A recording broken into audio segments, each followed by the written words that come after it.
হাসরের ময়দানে আল্লাহ পাকের আদালতে একজনের ফয়সালা হবে, জাহান্নামে যাও, কোনো আমল নাই। ফেরেশতার হাতে হ্যান্ডকাপ লাগায় দেও, এর আমল নাই, কোনো নেক আমল, জাহান্নামে পাঠায় দাও। ফেরেশতারা যখন হাতে হ্যান্ডকাপ লাগাইয়া জাহান্নামের দিকে যাবে, এই আসামি বারবার পেছনে ফিরে তাকাবে। আল্লাহ বলবেন, ফেরেশতারা দাঁড়াও। এই বান্দাটা বারবার পেছনে তাকায় কেন? ফেরেশতারা বলেন, আল্লাহ আপনি জানেন, আমরা জানি না। আল্লাহ বলবেন, আমি অবশ্যই জানি। ওই বান্দা বারবার পেছনে তাকাইয়া অপেক্ষায় আছে, আমি রবের একটু দয়া তার উপরে হয়নি, ও চায় আমি একটু দয়া করিনি। আচ্ছা দাঁড়াও তো, দেখি তো কোনো দয়া করার লাইন আছে।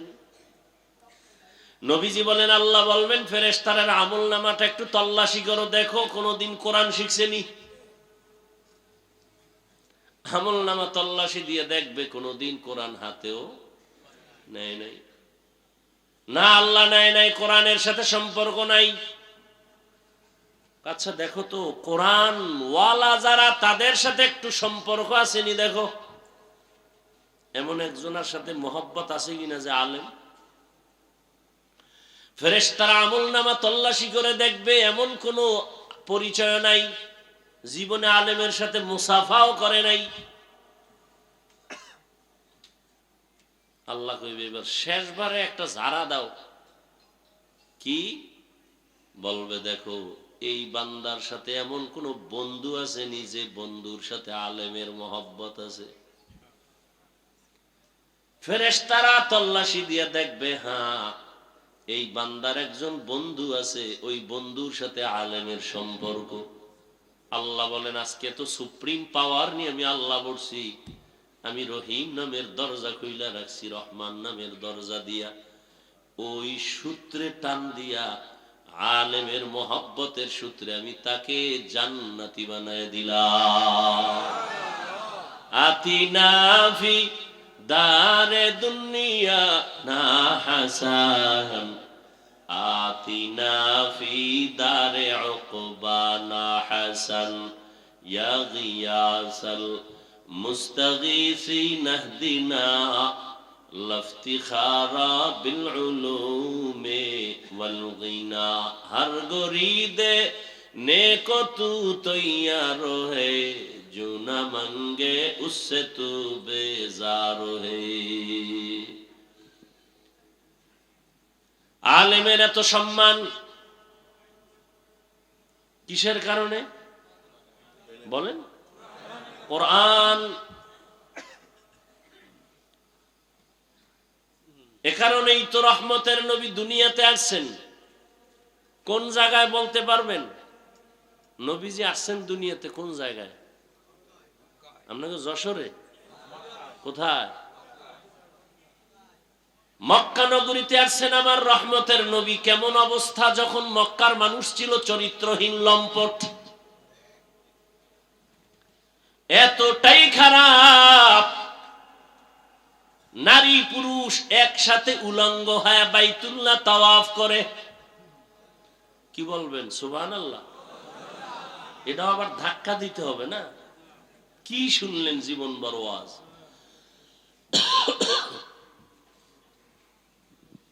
এতটাই খারাপ,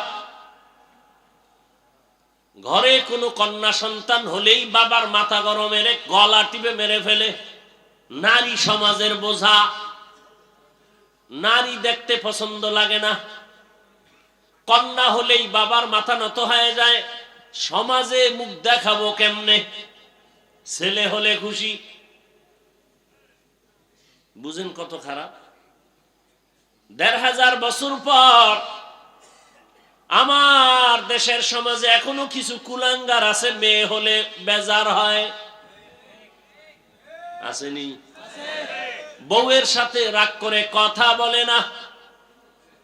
এই ফেতনির ঘরের ফেতনি সব মেয়ে দাও কেন? সন্তান কি বউ দেয়? কে দেয়? কেমন তার সেরা বোকা। সন্তান দেয়ার মালিক কে? না শাহজালাল?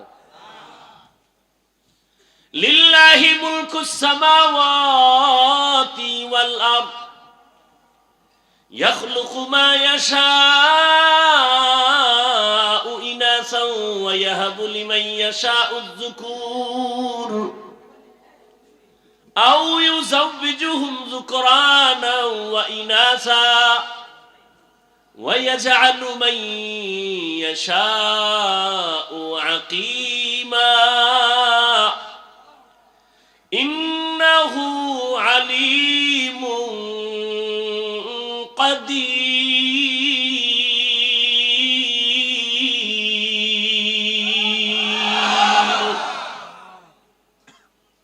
আসমান জমিনের মালিক কে? খালি মানুষের পাওয়ারের মালিক জনগণ, এটা আল্লাহর কাছে নাই। হ্যাঁ, যদি কেউ বলে সব ক্ষমতার মালিক জনগণ, কে সব ক্ষমতার মালিক কে? আহা, অতুইজ্জু মান তাশাউ ওয়া তুযিল্লু মান তাশাউ বিয়াদিকাল খায়র ইন্নাকা আলা কুল্লি শাইইন কাদির।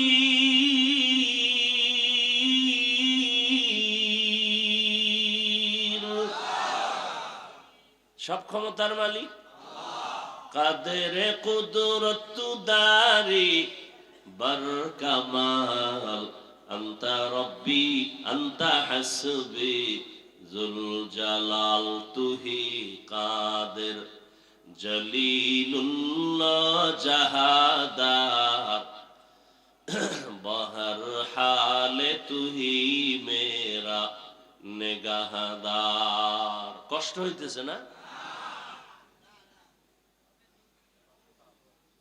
কয় ভাই আপনার দাওয়াত, বলে আলহামদুলিল্লাহ। কয় আপনার বাড়ি? কয় নাউজুবিল্লাহ।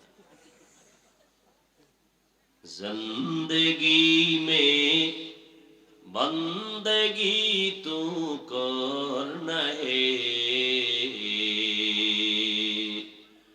जिंदगी में बंदगी तू करना है, जिंदगी बे बंदगी शर्मिंदा है, जिंदगी बे बंदगी शर्मिंदा है। दुनिया में हो दुनिया का तलबगार न हो,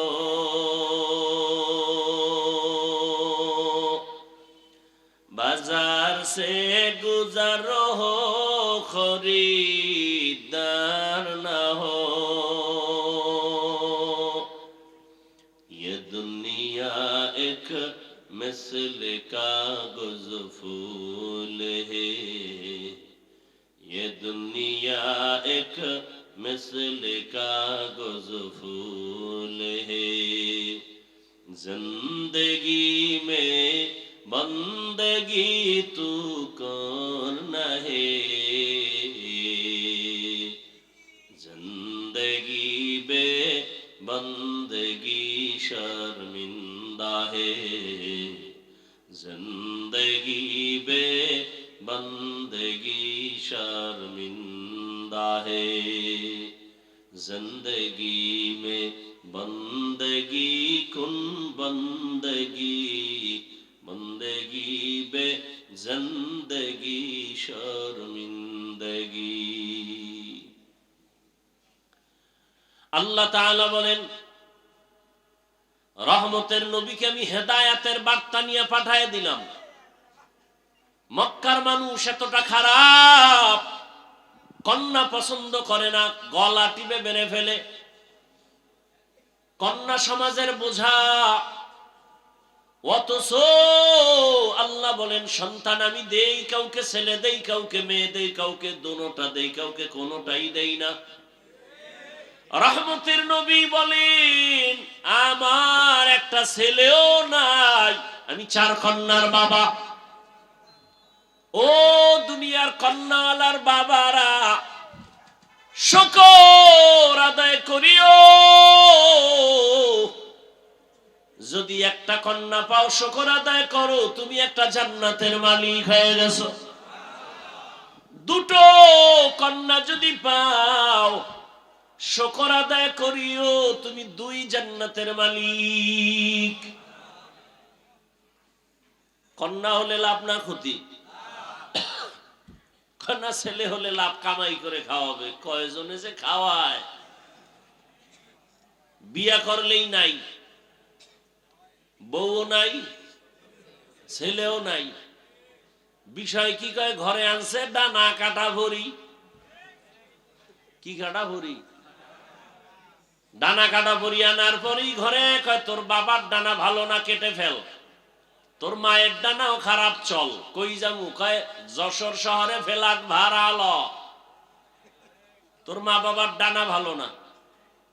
কিছুদিন ওখানে ঘুরে ফিরা, এবার স্বামীরটা খাইয়া চুষে চুষে কয়, এবার তোর ডানাও খারাপ, হিজরত করে গেলাম। আছে না নাই? ডানা কাটা ভুঁড়ি, এটার ব্যাখ্যা কি আমি বুঝি না।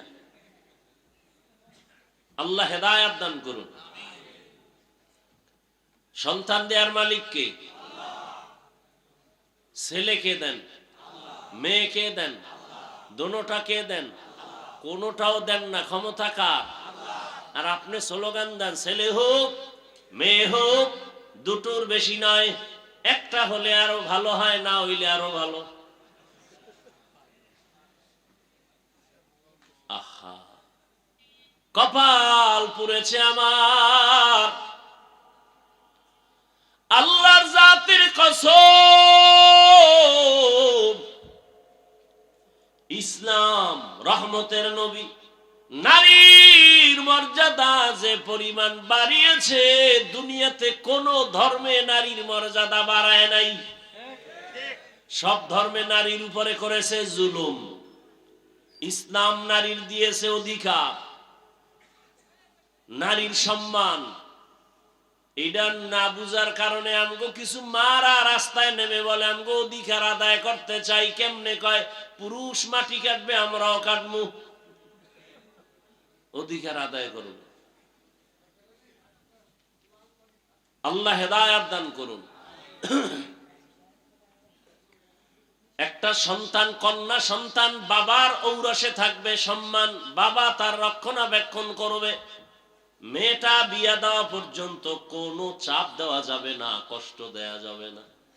স্বামীর ঘরে যাবে, স্বামী তার লালন পালনের, ভরণ পোষণের দায়িত্ব নিবে। স্ত্রী কোথাও কষ্টের কাজ করবে না। আবার যখন বৃদ্ধা হয়ে যাবে, সন্তান মায়ের খেদমত করবে। আল্লাহর ইবাদতের পরে মায়ের খেদমত। ওয়া কাযা রাব্বুকা আল্লা তা'বুদু ইল্লা ইয়াহু ওয়া বিল ওয়ালিদাইনি ইহসানা। আল্লাহর ইবাদতের পরে মা বাবার সাথে ইহসান করো হে সন্তান। ধমক দিয়ে মা বাবার সাথে কথা বলবা না, এমন কোন আচরণ করবা না যে মা কষ্ট পেয়ে বলবে আহ বা উহ। আল্লাহ হেদায়েত দান করুন। এরে আমার কলিজার যুবক, মা বাবার দোয়া ছাড়া কসম আল্লাহর জীবন সফল কারো হবে না। তুমি জানো না ওই মা কত রাত ঘুমাতে পারে নাই, তোমাকে আমাকে ঘুম পাড়াইতে গিয়া নিজে ঘুমায় নাই। কি কষ্ট জীবনে মাকে দিয়েছো। মা বাবা শীতের দিন কষ্ট করেছে, তুমি জানো না। কত বাবা ছিল গরিব, মনে চাই ইলিশ মাছ দিয়া খানা খাবে, টাকার অভাবে মাছ কিনতে পারে নাই। মা ফল খাবে, টাকা নাই, কিনতে পারে নাই। আজ টাকাওয়ালা সন্তান, তোমার ঘরের ফ্রিজে কত মাছ কত ফল, কিন্তু কি লাভ হবে? যারা আফসুস করেছে তারা সাদা কাপড়ের প্যাকেট হয়ে আছে। চাইলেও আর খাওয়াইতে পারবা? ওই মা বাবা যার বেঁচে আছে এই রত্ন হারাইও না রে যুবক। ওই মা বাবার থেকে দোয়া নাও, কপাল খুলে যাবে। জাকির নায়ক একজন ডাক্তার, আর আমার দেশের তাসনিমা নাসরিনও একজন ডাক্তার। গোটা দুনিয়ার মানুষ জাকির নায়কের জন্য পাগল।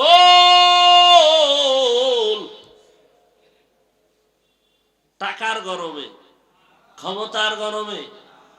আর তাসনিমা নাসরিনের জন্য মানুষ ধিক্কার জানায়। ও মইরা গেল, ওর লাশটা বাংলাদেশে আসবে না। ভাইরা আমার,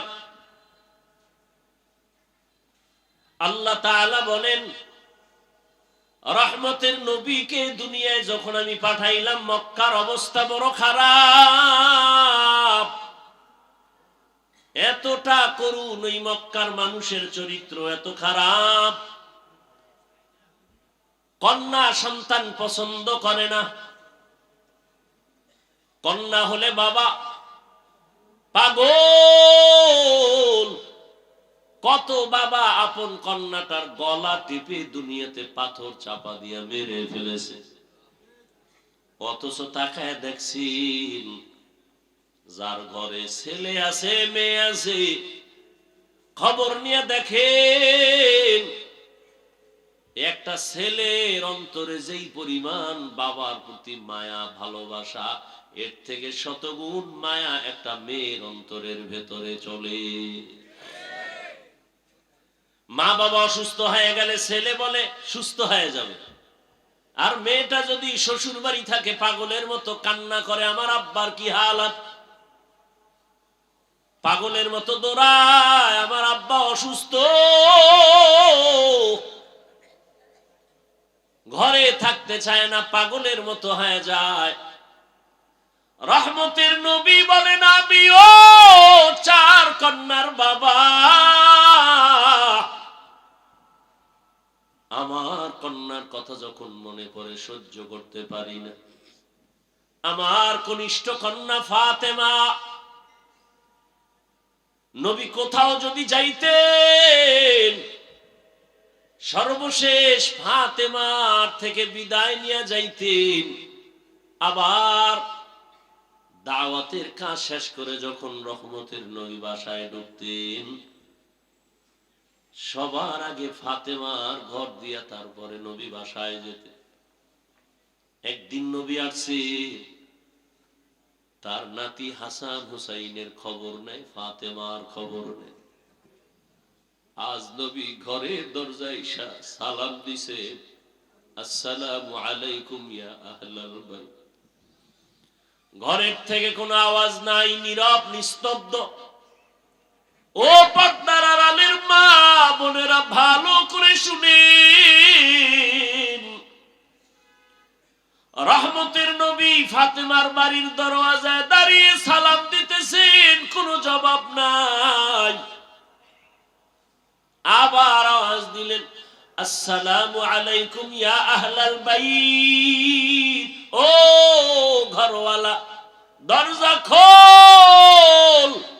এখনো কোনো আওয়াজ নাই। মায়ার নবী আবার পেরেশান হয়ে গেলেন, নাকি আমার নাতিও মারা গেল, না আমার ফাতেমাও মারা গেল। আবার আওয়াজ দিলেন, আসসালামু আলাইকুম ইয়া আহলাল বাইত। ঘর থেকে আওয়াজ আসতেছে ফাতেমার কচি কণ্ঠে। রহমতের নবী, ঘরের মধ্যে চুপচাপ বসে আছি, দয়া করে আজ দেখা দিয়েন না, আপনার সামনে দাঁড়াবার মতো কোনো কাপড় আমার নেই। রহমতের নবী কান্না করেন। রহমতের নবী একটা চাদর দিয়ে কয়, মা চাদর পরে আসো।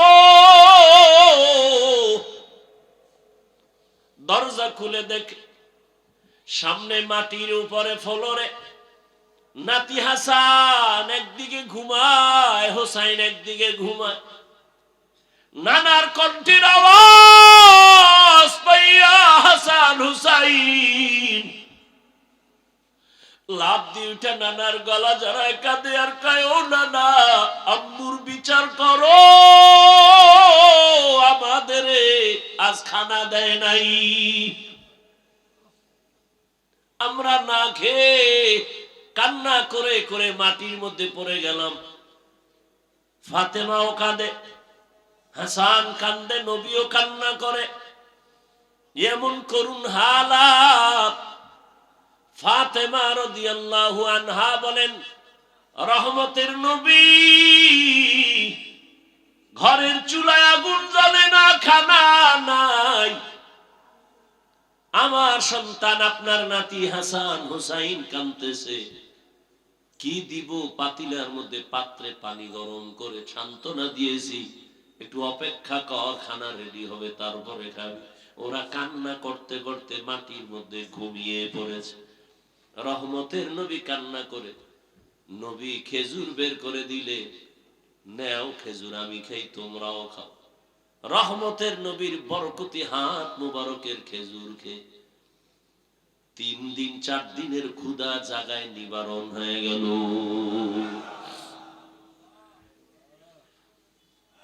আল্লাহ তাআলা বলেন, রহমতের নবী আসছেন মক্কা নগরীতে। মক্কার মানুষগুলো এখনো তাদের ওই চরিত্রের কোনো ভালো দিক এখনো আসে নাই। নবীও কাউকে কালেমার কথা বলেন না, নামাজের কথা, রোজার কথা বলেন না। সর্বশেষ আল্লাহ তাআলা কোরআন দিলেন। 40 বছরের পরে রহমতের নবী কোরআন পেয়ে দাওয়াতের কাজ শুরু করেন, আর মানুষকে বলে, এক আল্লাহর ইবাদত করো, আল্লাহর কাছে মাথা নত করো, ইবাদত করো, মূর্তি পূজা ছেড়ে দাও। কিছুদিন পরে রহমতের নবী আবার বলে, রহমানের ইবাদত করো। মুশরিক বেঈমানেরা কয়, ও আব্দুল্লাহর সন্তান, এতদিন তুমি এক আল্লাহর কথা বলেছো, আজ আবার তুমি রহমানের কথা বলো, বলো তোমার আল্লাহ একজন নাকি 2 জন? নবী বলেন, একজন। তো বলো, আবার আলাদা রহমানের কথা বললা, মানির রহমান, বলো রহমানকে। নবী বলেন, অপেক্ষা করো, জবাব দিব। দয়াময় আল্লাহ রহমান কে? এই কথার জবাবে আর রহমান সূরা নিয়ে কয়, জিবরাইল যাও রহমতের নবীর কাছে এই আয়াতগুলো জানায় দাও, আমি রহমানকে পরিচয় দিয়ে দাও। আর রহমান আল্লামাল কুরআন খালাকাল ইনসান আল্লামাহুল বায়ান। রহমান হলেন তিনি, কোরআন শিক্ষা দিলেন যিনি। রহমান হলেন তিনি, মানুষ সৃষ্টি করলেন যিনি। এখানে বুঝার ব্যাপার। আল্লাহ বলেন, আমি রহমান কেমন? আগে কোরআন শিখাইয়া তারপরে মানুষ বানাইলাম। অথচ বাস্তবে দেখি তার উল্টা। আল্লাহ আগে আমাদের সৃষ্টি করেছেন, তারপরে আমরা বড় হয়ে কোরআন শিখেছি। এটাই তো বাস্তব। আমরা কি আগে কোরআন শিখছি? কিন্তু আল্লাহ কি বলেন? আর রহমান আল্লামাল কুরআন খালাকাল ইনসান আল্লামাহুল বায়ান। আমি এমন রহমান, আগে কোরআন শিখাইয়া পরে তোমাদের মানুষ বানাইছি। আল্লাহর কথাই ঠিক, আমাদের বুঝের অভাব। মুফাসসিরিনে কেরাম বলেন, আল্লাহ কেন বললেন আগে কোরআন শিখাইলাম পরে মানুষ সৃষ্টি করলাম? তার কারণ হলো, আল্লাহর আদালতে সব মানুষ জান্নাত পাবে না। বলে, তাহলে কোন মানুষ পাবে? বলে, দুনিয়াতে মানুষ আবার কয়েক ভাগে ভাগ করে। একদল বংশগত মানুষ, আর একদল জন্মগত মানুষ, আর একদল হলো গুণের মানুষ, গুণগত মানুষ। আল্লাহর কাছে বংশ পরিচয়ের মানুষটা জান্নাত পাবে না, জন্মের পরিচয়ের মানুষটা জান্নাত পাবে না, একমাত্র গুণের মানুষ জান্নাত পাবে। এবার বুঝার চেষ্টা করি, গুণের মানুষ কাকে বলা হয়? আদম নবী আমাদের বংশদাতা বাবা, তার বংশে আমরা আসছি, আমরা বংশগত মানুষ। এই পরিচয়ে জান্নাত পাওয়া যাবে না, কারণ আদমের বংশে জন্ম নিলেই যদি জান্নাত পায় তো হিন্দুরাও পাবে, বৌদ্ধরাও পাবে, ইহুদিরাও পাবে। এই পরিচয় হবে না। আমার বাবার ঔরসে আমার জন্ম, আমি জন্মসূত্রে সন্তান, এই পরিচয়ে জান্নাত পাওয়া যাবে না। একমাত্র গুণগত মানুষগুলো জান্নাত পাবে। গুণের মানুষ বুঝার জন্য একটা মূলনীতি মনে রাখবেন। দুনিয়াতে যত বস্তু বানায়, বানানেওয়ালারা এমনি বানায় না, কোনো কাজের জন্য। যেমন আমি মাউথ নিয়ে কথা বলি, মেশিনে টাইনা হরেন থেকে কথাটা অনেক দূরে ভাষায় দিতেছে। এক কথায় মাইকওয়ালা মাইক যখন বানাইছে, কি কাজের জন্য? বলে আওয়াজটা দূরে নেওয়ার জন্য। কথা ঠিক না? আজীবন মনে রাখবেন, যেই বস্তুটা যেই কাজের জন্য বানায়, ওই কাজটাই হলো ওই বস্তুর গুণ। বলেন তো মাইকের গুণ কি? আওয়াজ দেওয়া। বাতিওয়ালা বাতি বানাইছে কেন? আলো দেওয়ার জন্য। তাহলে বাতির গুণ কি? আলো দেওয়া। পাখাওয়ালা পাখা বানায় কেন? বাতাস দেওয়ার জন্য। পাখার গুণ কি? বাতাস দেয়া। মাইক যদি আওয়াজ না দেয়, বলবে এটাকে ভেঙ্গে ফেলে দাও, এটা গুণের মাইক না। বাতি যদি আলো না দেয়, বলবে এটা ফেলে দাও, এটা গুণের বাতি না। এবার আমাকে জবাব দেন, দয়াময় রব্বুল আলামিন মানুষ কেন বানাইছেন? কি বিড়ি টানার জন্য? আলেমরে গালি দেওয়ার জন্য? মা বাবার সাথে বেয়াদবি করার জন্য? কেন বানাইছেন?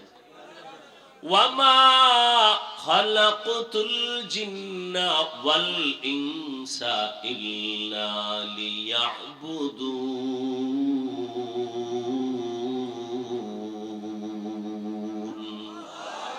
মা খালাকতুল জিন্না ওয়াল ইনসি বাখা জুজ ইবাদত নিস্তে মাকসুদ আজ্জাহা। দয়াময় আল্লাহ মানুষ বানাইছেন ইবাদতের জন্য। কোন কাজের জন্য? ইবাদত। অতএব মানুষের গুণের নাম হলো ইবাদত। আল্লাহ ইবাদতের জন্য মানুষ বানিয়েছেন। ভালো করে খেয়াল করেন, তাহলে মানুষের গুণের নাম। এখন এই ইবাদতটা কি মন গড়া না কোনো নিয়ম আছে? আছে, আছে। কয় নিয়ম জানতে হলে কোথায় যাও? বলে কোরআন ধরো। সব নিয়ম কোথায় আছে? কয় কোরআন বুঝি না। কেমনে? কয় হাদিস ধরো, কোরআনের ব্যাখ্যা হাদিস। বলে কোরআন হাদিস কিছুটাই পারি না। বলে কোরআন হাদিস বুঝার জন্য উলামায়ে কেরামের কাছে যাও। উলামায়ে কেরামের থেকে কোরআন হাদিসের ব্যাখ্যা যাই না, নিয়ম অনুযায়ী ইবাদত করলে তুমি গুণের মানুষ। গুণের মানুষ হলেই তুমি বিনা হিসাবে জান্নাতি। হাদিস কোরআন বুঝতে হলে লাগবে উলামা। তাহলে সব কথার মূল কি? কোরআন হাদিস না বুঝা ইবাদত হয় না। ইবাদত না করলে গুণের মানুষ। গুণের মানুষ না হলে জান্নাত কপালে আসবে। এদিকে ইঙ্গিত করে আল্লাহ কয়, কোরআনের মাধ্যমে ইবাদত করিয়া যারা গুণের মানুষ হবে তারা জান্নাতি। আল্লাহ বলেন, এদিকে ইঙ্গিত করে বললাম, আমি আগে মানুষ বানাই নাই, আগে কোরআন শিখায় তারপরে মানুষ বানাইছি। ও আল্লাহর বান্দারা, এই গুণের মানুষ তৈরি হওয়ার ফ্যাক্টরির নাম হলো মাদ্রাসা।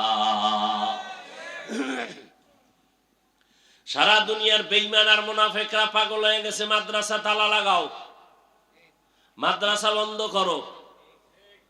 কি এবার শিখবে কি? শিখবে স্কুলে কি? সরায়াতে অজাগর, সরায়াতে আফা। কথা বলেন।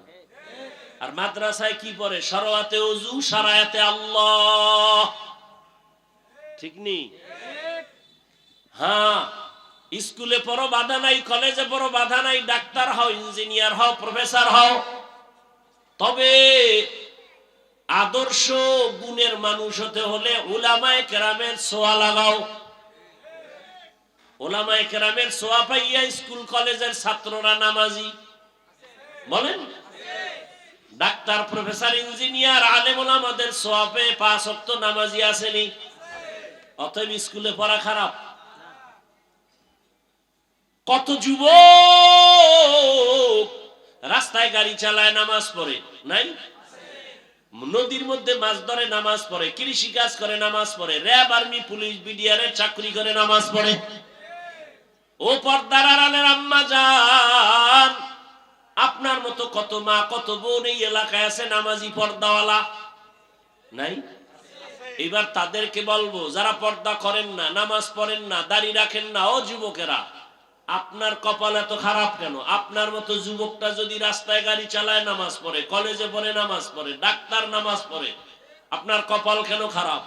ও মা, আপনার মতো মা যদি নামাজ পড়তে পারে, আপনি কেন বেপরদায় রাস্তায় ঘুরেন, মার্কেটে দৌড়ান? এখনো সময় আছে, গুণের মানুষ হইয়া কবরে যান, সন্তানটাকে কোরআন পড়ায় আদর্শ ডাক্তার বানায় দেন। ও যুবক, মা বাবার দোয়া নিয়ে ডাক্তার হও, জীবন ডাক্তার জাকির নায়েকের মতো হবে। আর যদি বেয়াদবি করো মা বাবার সাথে, আলেমদের সাথে, শিক্ষকের সাথে, তাসলিমার পরিণাম ফল হবে। এখনো সময় আছে, তওবা করো, মনে মনে আল্লাহকে বলো, আর নামাজ ছাড়বা না, দাড়ি কাটবা না, বেপরদায় চলবা না, মা বাবার দোয়া, শিক্ষকের দোয়া, উলামায়ে কেরামের দোয়া নিয়ে চলবা, নবীর আদর্শ মেনে চলবা। মা বোনেরাও তওবা করেন, আর বেপরদায় চলবেন না। সন্তানটাকে কোরআনওয়ালা বানাবেন, ডাক্তার ইঞ্জিনিয়ার বানাবেন, পর্দা করবেন, স্বামীর মাল হেফাজত করবেন। মুরব্বীরাও তওবা করেন, আর নামাজ ছাড়বেন না, বেপরদায় চলবেন না। সন্তানটাকে আদর্শ ইঞ্জিনিয়ার, প্রফেসর, ডাক্তার বানাবেন। তওবা করার মতো যদি অন্তর থাকে, মুনাফিকি না থাকে, খাঁটি তওবার নিয়তে দুটো হাত আল্লাহকে দেখায় দেই।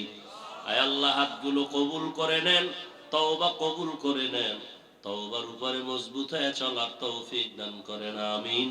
আলহামদুলিল্লাহি রাব্বিল আলামিন, ওয়াসসালাতু ওয়াসসালামু আলা সাইয়্যিদিল আমবিয়াই ওয়াল মুরসালিন ওয়া আলা আলিহি ওয়া আসহাবিহি আজমাইন।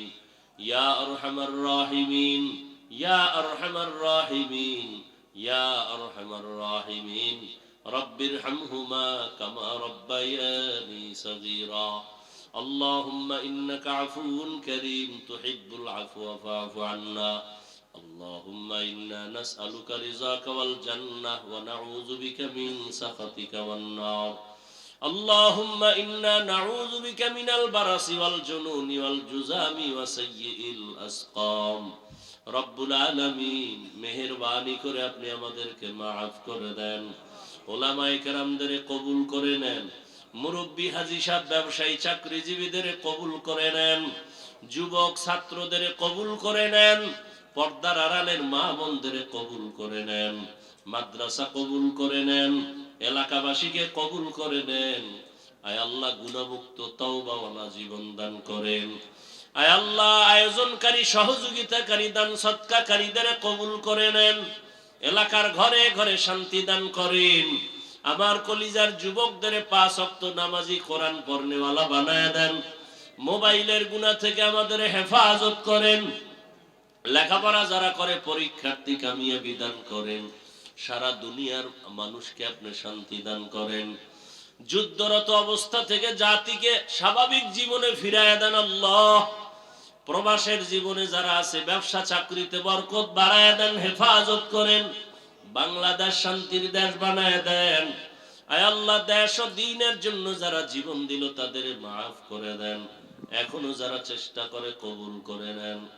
দয়াময় আল্লাহ, যারা চাকরি করে, ব্যবসা করে, রুজিতে বরকত বাড়ায় দেন। হারাম থেকে হেফাজত করেন, অভাব দূর করে দেন, ঋণ আদায়ের ব্যবস্থা করে দেন আল্লাহ। মা বোনদের কবুল করে আবেদা, পর্দাওয়ালা বানায় দেন। আয় আল্লাহ, দাম্পত্য জীবন সুখময় করে দেন। আয় আল্লাহ, আমাদের আদবওয়ালা, বিনয়ী বানায় দেন, বেয়াদবির থেকে হেফাজত করেন। আয় আল্লাহ, মাদ্রাসা, মসজিদ সহ সমস্ত শিক্ষা প্রতিষ্ঠান নবীর আদর্শে কবুল করে নেন। আয় আল্লাহ, ইলম ও হিলম ও হিকমত আমলে বরকত বাড়ায়া দেন। উলামা, তোলাবা, উম্মতের অন্তরে ইজ্জত, মুহাব্বত, রব বাড়ায়া দেন। সামিঈন, নাজিরিনদের অন্তরে ইজ্জত, মুহাব্বত, রব বাড়ায়া দেন। আয় আল্লাহ, ইজ্জতের সাথে সারা দুনিয়ায় খেদমতের জন্য কবুল করে নেন। পরমুখাপেক্ষির থেকে হেফাজত করেন। নবীজির সুন্নাত ওয়ালা ইজ্জতের জীবন দান করেন। নবীজির রওজা মুবারক বাইতুল্লাহ জিয়ারতের জন্য কবুল করে নেন। মুখালিফের মুওয়াফিক বানায় দেন। জাহিরি বাতিনি দুশ্মনের মোকাবেলায় বিজয় দান করেন। আয় আল্লাহ, সাবিরিন শাকিরিন জাকিরিনদের অন্তর্ভুক্ত বানায়া দেন। আয় আল্লাহ, আমানতের যথাযথ হক আদায়ের তৌফিক দান করেন। আয় আল্লাহ, মাদ্রাসার খেদমত করি আসাতেজায়ে কেরাম তালিবুল ইলমদের আমানতদার মুখলিস বিনয়ী বানায়া দেন। দায়ী ভাবে যা প্রয়োজন কুদরতের দ্বারা ব্যবস্থা করে দেন। আয় আল্লাহ, মেহেরবানি করে নবীজির রওজা বাইতুল্লাহ জিয়ারতের জন্য কবুল করে নেন। আয় আল্লাহ, আমরা যারা হাত তুলেছি জানি না কারা ইয়াতীম, বাবা নাই, অনেকের মা নাই, মেহেরবানি করে সবার কবর জান্নাত বানায় দেন। যারা বেঁচে আছেন হায়াত বাড়ায় দেন, অসুস্থ যারা কুদরতের দ্বারা সুস্থ করে দেন। আওয়াজে কথায় রুহানিয়াতে স্পষ্টতা রূপ বাড়ায় দেন। আয় আল্লাহ, চলার পথে ইজ্জতের সাথে হেফাজত করেন। আমাদের জানমাল, স্ত্রী, পরিবার, সন্তান কুদরতের দ্বারা হেফাজত করেন। আয় আল্লাহ, দীর্ঘ নেক হায়াত দান করেন। নবীজির মুহাব্বতে আমাদের দোয়া কবুল করে নেন। সাল্লাল্লাহু তাআলা আলা খাইরি খালকিহি মুহাম্মাদ ওয়া আলিহি ওয়া আসহাবিহি আজমাইন বিরহমাতিকা ইয়া আরহামার রাহিমিন।